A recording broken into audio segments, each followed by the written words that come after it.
ngasisu amuk punsi sel channel na Parinita luhonglabi nupi ani suba tangka kaloinana taramna okjari ikai khumnabu uchari adongni matam mangandana kanaba kaya piriba novel Parinita luhonglabi nupi episode 2 lawbirasi mayamda kusinazari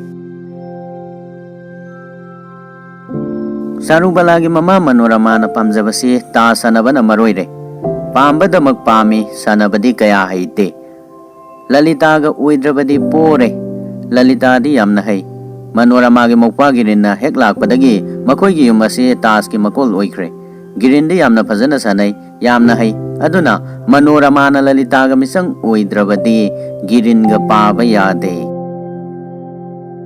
Theater yenguba numit ki mathang ado Lalita laktraduna kauhalubada Lalita di boy athaba amada Ingrazi lairik ama Banglada handok lami Mahak satre Mata laktuna haurabasu yadre Manorama masamak laktuna lairik kaka khomjenduna sattaba yadre hairare Lalitana pehau tauduna ngasi dinga maroy hayang laki haijay Manorama karimata tade Manida haiduna namduna pukre Laklabanina sanadaba yadaduna sanare Pami haibadu mangay Sanabadu uidre Lalita mapungning karimata sangdre Ngahak sanaraga Satlagi haiduna hawgale Salam dayda girin na hay Ibema ngarang lupa di thabirai Chatpa di satre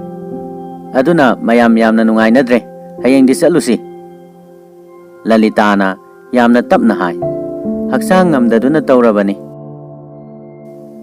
Girin na noktu na hay Haksang ngamdabadi faredana Hayang di sattaba yadida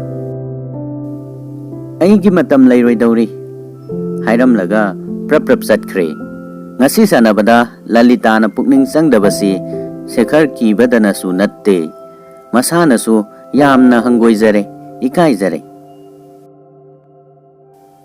Sekhar khoigi yumda tawbadawna yum asida sumahak angang oiringaidagi hauna sathok sasin tawi imung asigi mibu karimata koide sarugi mamadasu karimata koidana ngang sagi ngasi giringa faminaduna sanabaduda girinna mangonda yamna mihawbagum yengbado masui nupana sumna yengbasi nupina yamna ikai haibasi masu ngasita phawi Mayumda masak ngahaktang utlam laga Sekhar khoigida chatkiduna thabak nomure Angang oiringaidagi imung asigi thabak masa masudi madana tawi Lairik mayamadu ningthina lonkhatuna thamba Table kanthokpa mukphu kalam nanthok taithokpasi mana tawdrabadi atai kanasu tawdre Numit taruk taret nironggi thabak paiduna lairambado loithoklaga sangkhre Sekhar halagtringaida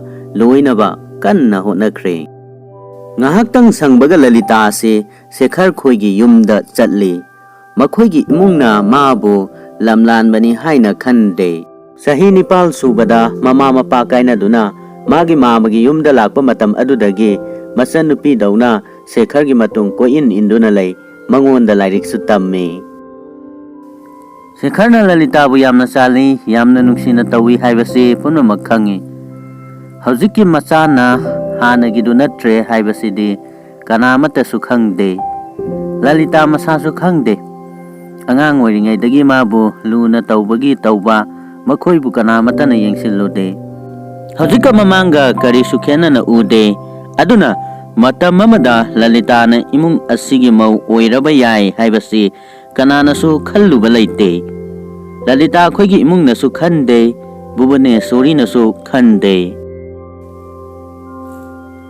Lalita na khanjarambadi Sekhar laktringaida thabak loithoklaga chathige sini kauduna gari yenghawdabadagi madu thoktre mapanda khongup makhol tabadagi thaidoktuna sak leptuna adum leire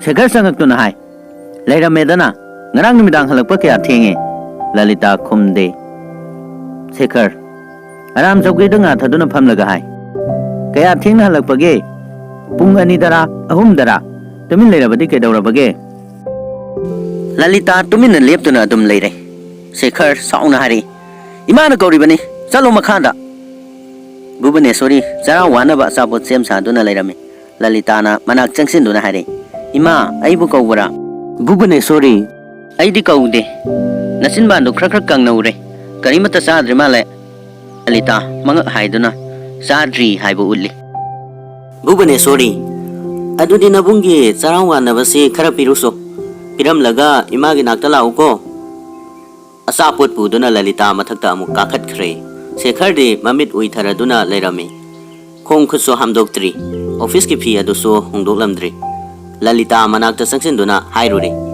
sanaba puraklei Shekhar hanna yengde kadai dano thanamlaga satkhro hare Asapot tu paiduna adum leptuna leire yengdrabasu Lalita satkhidri haiba khangi amuk hairaki kaya kuina leptuna laikige haibage Lalita Aidi wali thanamlaga kumkhro Lalita sauningle adubu sonthangna na hai watlasu kaidobage aigisu makhada thabak karisu leite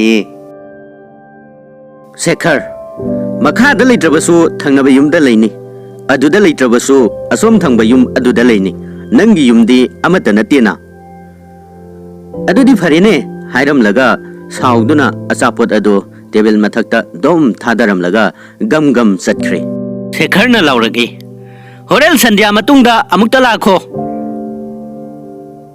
hana kakat kumtha tawba ngamde ye hairamlaga Lalita chatkhre makha yobada mamana amuk haire ihe nabungi sana badi piraga pandi pidri Lalita ai yamna lamle ngamaroi kanano ma pihaluro hairaga ngek phamtha kare Bhubaneswari noktuna phare nang saba horo nupi sibu pihalurage Lalita karimata khumdana saba hogalle maadi chitar yengba chatrabani adubu Shekhar na ngangi haiduna saubadagi numit mangani Shekhar gi nakta sangdre aduga Shekhar na office chatraga nungthinda chattuna imungi thabak thanadi adum tawi Shekhar su mana soire lale haiba khanglaktuna numit nini kauhalli adubu chatre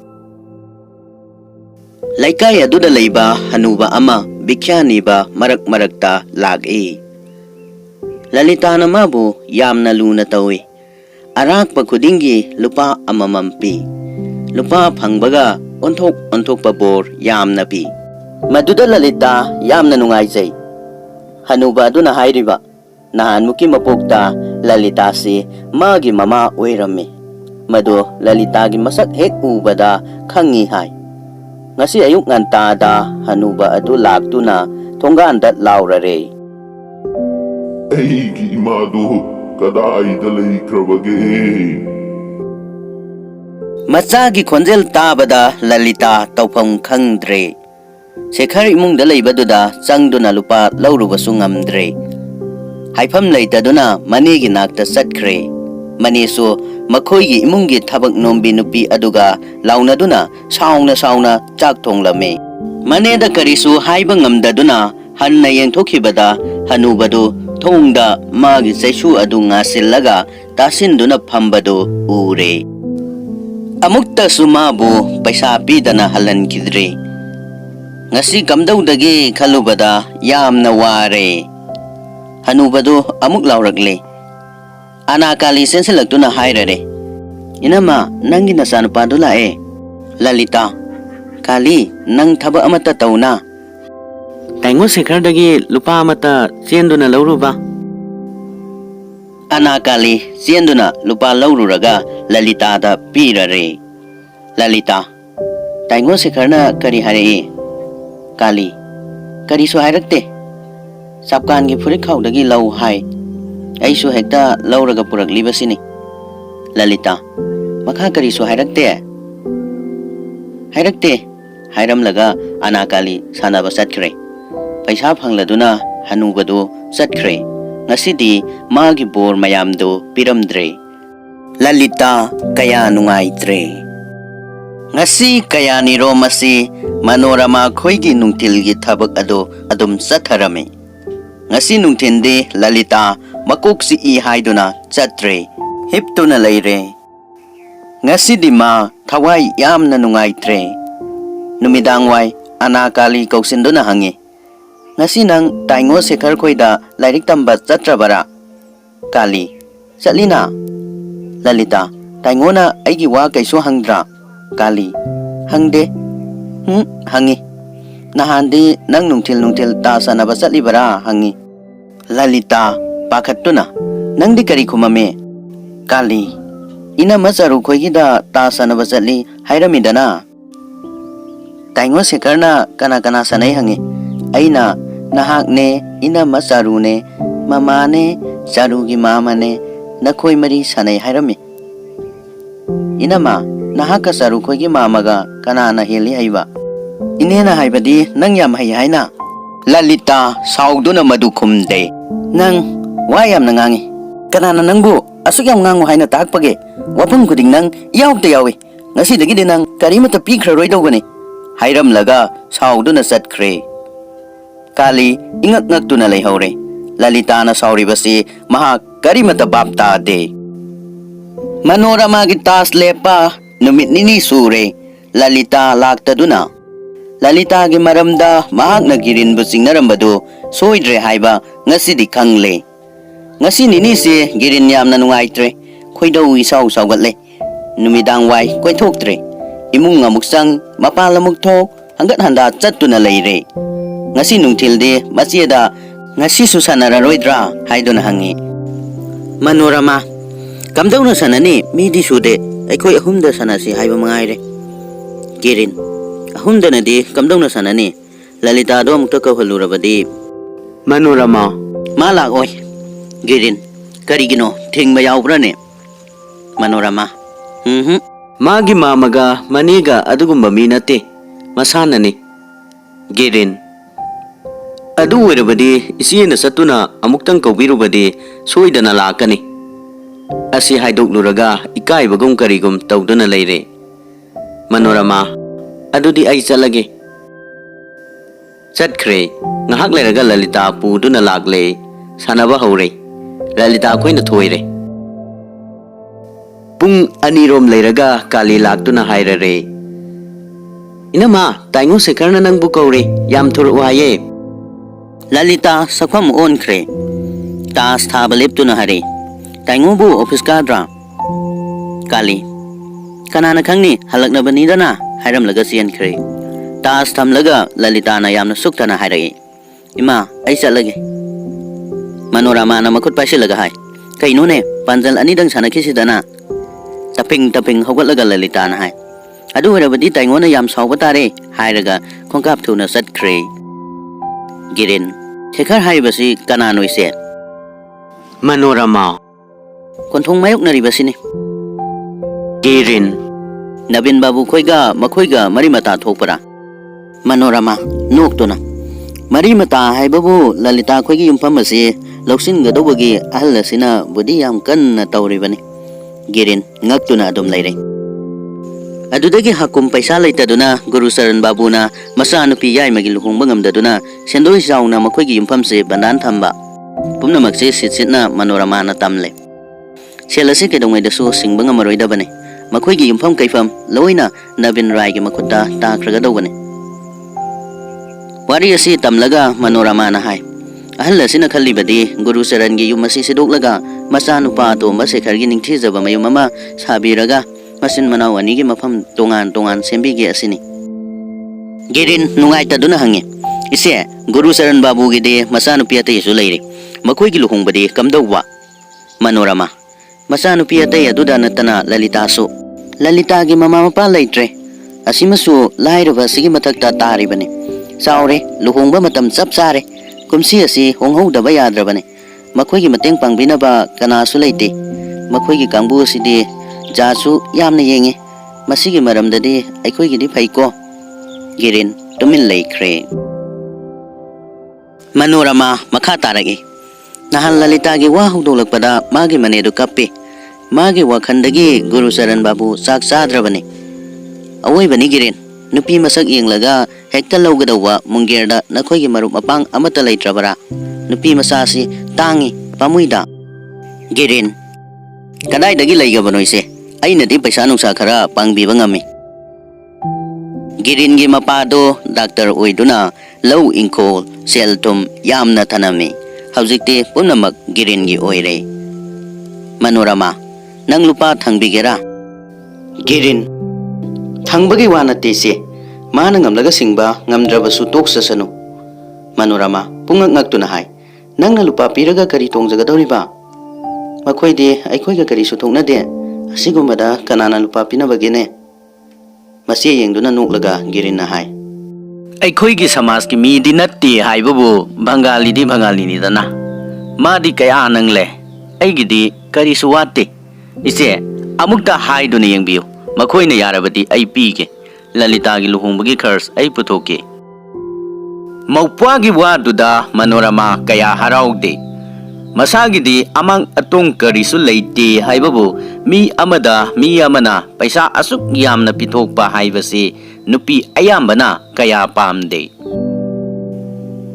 ꯉꯁꯥꯏ ꯃꯈꯩ ꯇꯨꯃꯤꯟꯅ ꯂꯩꯔꯝꯕꯗꯒꯤ ꯆꯥꯔꯨꯕꯂꯥ ꯍꯔꯥꯎꯕꯅ ꯆꯣꯡꯈꯠꯂꯦ ꯍꯥꯏꯔꯛꯏ ꯄꯤꯌꯨ ꯃꯥꯃꯥ ꯑꯩ ꯃꯈꯣꯏꯒꯤ ꯏꯃꯥꯗ ꯇꯥꯎꯈꯤꯒꯦ ꯃꯅꯣꯔꯃꯥꯅ ꯂꯥꯎꯍꯠꯂꯤ ꯉꯥꯏꯈꯣ ꯅꯨꯄꯤ ꯃꯆꯥ ꯑꯁꯤꯒꯨꯝꯕ ꯊꯕꯛꯇ ꯅꯍꯥ ꯅꯪꯒꯤ ꯅꯊꯧ ꯂꯩꯇꯦ ꯍꯥꯏꯕ ꯇꯥꯔꯕꯁꯨ ꯑꯩꯅ ꯍꯥꯏꯒꯅꯤ ꯒꯤꯔꯤꯟ ꯑꯗꯨꯗꯤ ꯍꯥꯏꯕꯤꯔꯨꯔꯣ ꯏꯆꯦ ꯅꯍꯥꯟ ꯂꯝꯕꯤꯗ ꯒꯨꯔꯨꯆꯔꯟ ꯕꯥꯕꯨꯒ ꯋꯥꯔꯤ ꯉꯥꯏꯍꯥꯛ ꯁꯥꯔꯛꯏ ꯅꯨꯄꯥ ꯑꯁꯦ ꯌꯥꯝꯅ ꯄꯨꯛꯆꯦꯜ ꯇꯤꯡꯅ ꯎꯏ ꯃꯅꯣꯔꯃꯥ ꯆꯨꯝꯃꯤ ꯃꯈꯣꯏꯒꯤ ꯃꯇꯩ ꯃꯅꯥꯎ ꯑꯁꯤꯗꯤ ꯃꯕꯨꯛꯇꯤ ꯐꯈ꯭ꯔꯕꯅꯤ ꯑꯩꯈꯣꯏꯗ ꯅꯠꯇꯦ ꯈ꯭ꯋꯥꯏꯁꯨ ꯍꯥꯏꯔꯤꯕꯅꯤ ꯈꯪꯂꯤꯕꯅꯤ ꯁꯦꯈꯔ ꯕꯥꯕꯨꯅ ꯀꯧꯏꯗ ꯍꯥꯏꯕꯗ ꯂꯂꯤꯇꯥꯅ ꯀꯌꯥ ꯐꯤꯡꯅ ꯆꯦꯟꯈ꯭ꯔꯤꯕ ꯃꯍꯥꯛꯇ ꯅꯠꯇꯦ ꯃꯈꯣꯏꯒꯤ ꯏꯃꯨꯡꯒꯤ ꯃꯤ ꯄꯨꯝꯅꯃꯛ ꯃꯃꯜ ꯄꯤꯗꯨꯅ ꯂꯩꯈ꯭ꯔꯕꯗꯧꯅ ꯇꯧꯏ ꯆꯤꯔꯣꯟ ꯈꯥꯔꯣꯟ ꯐꯅ ꯇꯧꯗꯨꯅꯁꯨ ꯅꯕꯤꯟ ꯔꯥꯏꯒꯤ ꯃꯈꯨꯠꯇ ꯇꯥꯈ꯭ꯔꯕꯗ ꯅꯥꯟꯊꯣꯛꯄꯗꯤ ꯌꯥꯔꯔꯣꯏꯗꯕꯅꯤ ꯒꯤꯔꯤꯟ ꯑꯗꯨꯗꯤ ꯏꯆꯦ ꯍꯥꯏꯕꯤꯔꯨꯒꯦ ꯍꯥꯏꯔꯤꯕꯔꯥ ꯃꯅꯣꯔꯃꯥ ꯍꯣꯏ ꯍꯥꯏꯒꯦꯅꯦ